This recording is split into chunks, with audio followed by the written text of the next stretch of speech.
Christmas or The Good Fairy by Harriet Beecher Stowe.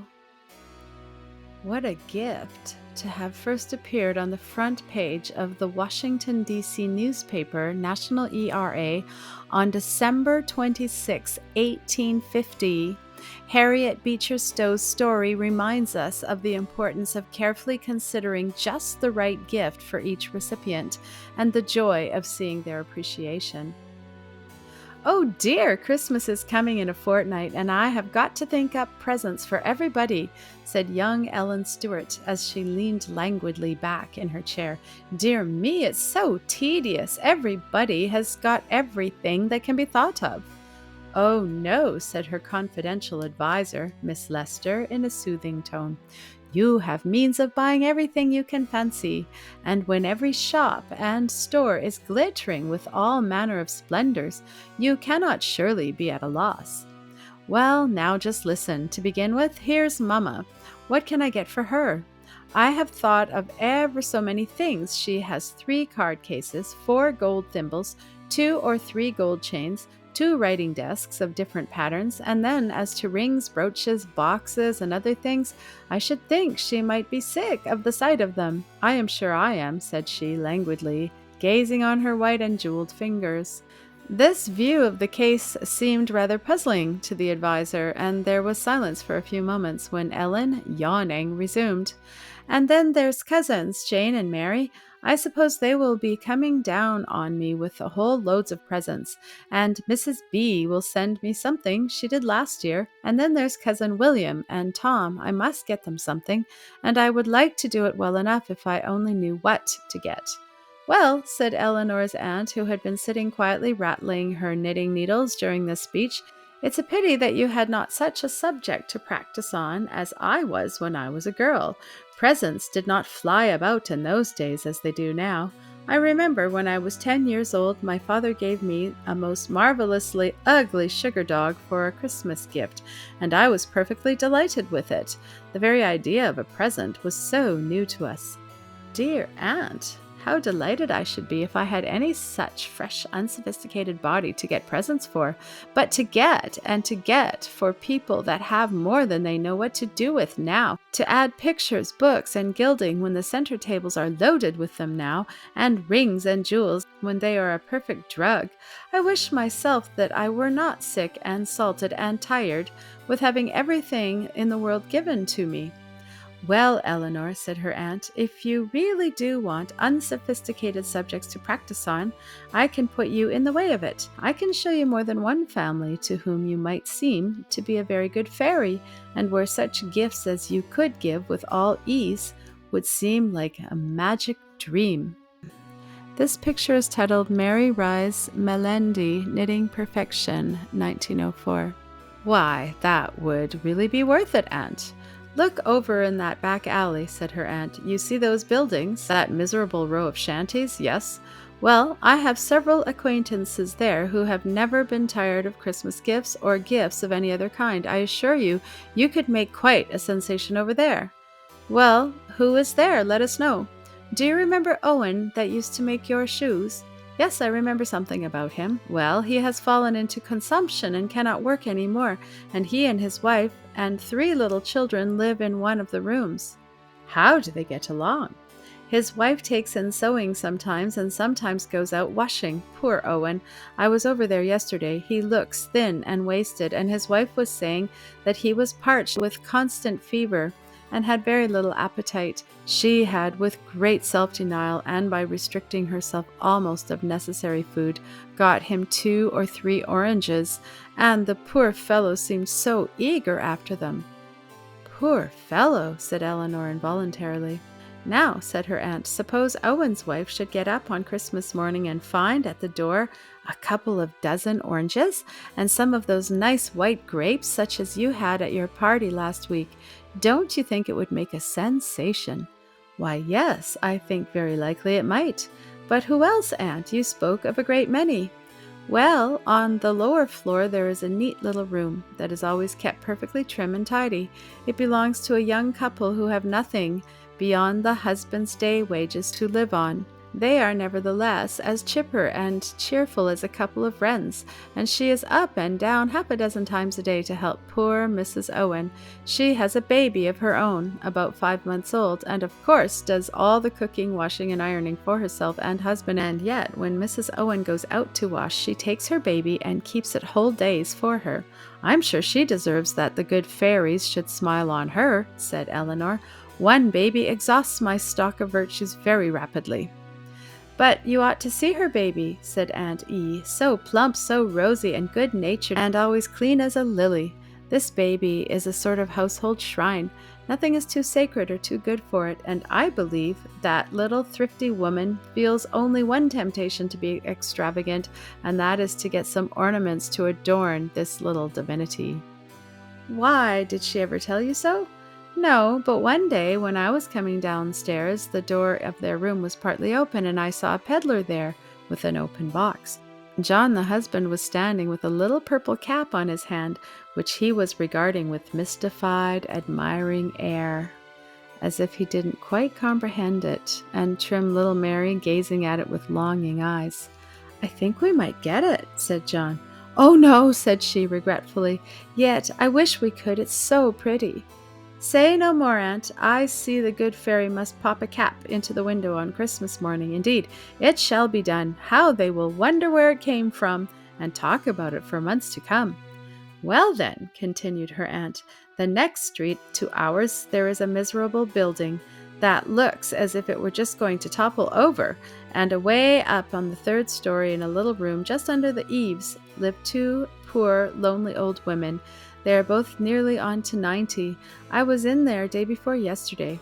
One of them is constantly confined to her bed with rheumatism, the other, weak and feeble, with failing sight and trembling hands, totters about her only helper, and they are entirely dependent on charity. Can't they do anything? Can't they knit? Asked Eleanor. You are young and strong, Eleanor, and have quick eyes and nimble fingers. How long would it take you to knit a pair of stockings? I, said Eleanor. What an idea! I never tried, but I think I could get a pair done in a week, perhaps. And if somebody gave you 25 cents for them, and out of this you had to get food and pay room rent and buy coal for your fire and oil for your lamp. Stop, Aunt, for pity's sake. Well, I will stop, but they can't. They must pay so much every month for that miserable shell that they live in, or be turned into the street. The meal and flour that some kind person sends goes off for them just as it does for others, and they must get more or starve. And coal is now scarce and high priced. Oh, Aunt, I'm quite convinced, I'm sure. Don't run me down and annihilate me with these terrible realities. What shall I do to play good fairy to these poor old women? If you will give me full power, Eleanor, I will put up a basket to be sent to them that will give them something to remember all winter. Oh, certainly I will. Let me see if I can think of something myself. Well, Eleanor, suppose then some 50 or 60 years hence, if you were old, and your father and mother and aunts and uncles, now so thick around you, lay cold and silent in so many graves, you have somehow got away off to a strange city where you were never known. You live in a miserable garret where snow blows at night through the cracks, and the fire is very apt to go out in the old cracked stove. You sit crouching over the dying embers in the evening before Christmas. Nobody to speak to you, nobody to care for you except another poor old soul who lies moaning in the bed. Now, what would you like to have sent you? Oh, Aunt, what a dismal picture! And yet, Ella, all poor forsaken old women are made up of young girls who expected it in their youth as little as you do, perhaps. Say no more, Aunt. I'll buy, let me see, a comfortable warm shawl for each of these poor women, and I'll send them, let me see, oh, some tea. Nothing goes down with old women like tea, and I'll make John wheel some coal over to them, and Aunt, it would not be very bad thought to send them a new stove. I remember the other day when Mamma was pricing stoves, I saw some such nice ones for $2 or $3. For a new hand, Ella, you work up the idea very well, said her aunt. But how much ought I to give for any one case to these women? Say, how much did you give last year for any single Christmas present? Why, $6 or $7 for some. Those elegant souvenirs were $7. That ring I gave Mrs. B was 20. And do you suppose Mrs. B was any happier for it? No, really, I don't think she cared much about it, but I had to give her something because she had sent me something the year before, and I did not want to send a paltry present to one in her circumstances. Then, Ella, give the same to any poor, distressed, suffering creature who really needs it, and see in how many forms of good such a sum will appear. That one hard, cold, glittering ring that now cheers nobody and means nothing, that you give because you must, and that she takes because she must, might, if broken up into smaller sums, send real warm and heartfelt gladness through many a cold and cheerless dwelling, through many an aching heart. You're getting to be an orator, Aunt, but don't you approve of Christmas presents among friends and equals? Yes, indeed, said her aunt, fondly stroking her head. I have some Christmas presents that did me a world of good, a little bookmark, for instance, that a certain niece of mine worked for me with wonderful secrecy 3 years ago when she was not a young lady with a purse full of money. That bookmark was a true Christmas present, and my young couple across the way are plotting a profound surprise to each other on Christmas morning. John has contrived by an hour of extra work every night to lay by enough to get Mary a new calico dress, and she, poor soul, has bargained away the only thing in the jewelry line she ever possessed to be laid out on a new hat for him. I know, too, a washerwoman who has a poor lame boy, a patient, gentle little fellow who has lain quietly for weeks and months in his little crib, and his mother is going to give him a splendid Christmas present. What is it, pray? A whole orange. Don't laugh, she will pay 10 whole cents for it shall be none of your common oranges, but a picked one of the very best going. She has put by the money a cent at a time for a whole month, and nobody knows which will be the happiest in it, Willie or his mother. These are such Christmas presents as I like to think of, gifts coming from love and tending to produce love. These are the appropriate gifts of the day. But don't you think that it's right for those who have money to give expensive presents, supposing always, as you say, they are given from real affection?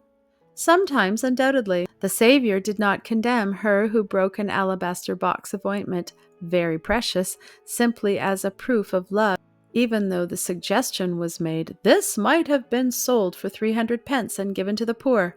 I have thought he would regard with sympathy the fond efforts which human love sometimes makes to express itself by gifts, the rarest and most costly. How I rejoiced with all my heart when Charles Elton gave his poor mother that splendid Chinese shawl and gold watch, because I knew they came from the very fullness of his heart to a mother that could not do too much for, a mother that has done and suffered everything for him. In some such cases, when resources are ample, a costly gift seems to have a graceful appropriateness, but I cannot approve of it if it exhausts all the means of doing for the poor. It is better, then, to give a simple offering and to do something for those who really need it. Eleanor looked thoughtful. Her aunt laid down her knitting and said in a tone of gentle seriousness, "Whose birth does Christmas morning commemorate, Ella?" "Our Saviour's, certainly, aunt." "Yes," said her aunt, "and when and how was he born? In a stable, laid in a manger, thus born, and in all ages he might be known as the brother and friend of the poor. And surely it seems but appropriate to commemorate his birthday by an especial remembrance of the lowly, the poor, the outcast, and distressed. And if Christ should come back to our city on a Christmas day, where should we think it most appropriate to his character to find him? Would he be carrying splendid gifts to splendid dwellings, or would he be gliding about in the cheerless haunts of the desolate, the poor, the forsaken, and the sorrowful?" And here the conversation ended. "What sort of Christmas presents is Ella buying?" said Cousin Tom, as the waiter handed in a portentous-looking package which had been just rung in at the door. "Let's open it," said saucy Will. "Upon my word, 2 great gray blanket shawls. These must be for you and me, Tom. And what's this? A great bolt of cotton flannel and gray yarn stockings?" The doorbell rang again, and the waiter brought in another bulky parcel and deposited it on the marble-topped center table. "What's here?" said Will, cutting the cord. Phew! A perfect nest of packages. Oolong tea, oranges, grapes, white sugar. Bless me. Ella must be going to housekeeping. Or going crazy, said Tom. And on my word, said he, looking out the window, there's the drayman ringing at our door with a stove, with a tea kettle set on the top of it. Ella's cook stove, of course, said Will.